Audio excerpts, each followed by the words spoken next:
This one is for my beginners or my DIY people. Just a quick tip. I remember when I started repairing credit back in 2012, I was scrolling through my phone. I was looking at my old letters I used to use. And I'm like, dang, I was getting stuff disputed without even having to quote all the law. And I was actually having a lot of success there before we complicated things with all these FCRA, 1681, A, B, E, I, Section 2B, 7, all of that. So I started thinking about it. I'm like, dang, you actually don't even have to let the right hand know what the left hand is doing. That's an old saying because sometimes we reveal too much and that's what makes them come so hard. So if you actually sound like a common person, but in knowing that it's a violation of the FCRA or the FDCPA, you can just simply say, I remember in my letter, I was talking to them about a method of verification.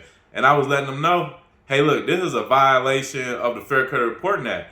I looked through all those letters that I was getting stuff deleted. I wasn't reciting any FCRAs, and they were treating me like a regular person disputing it because I was just saying, look, this is a violation of the FCRA. Not having to quote anything. They know it's a violation, and that's how a regular person sounds.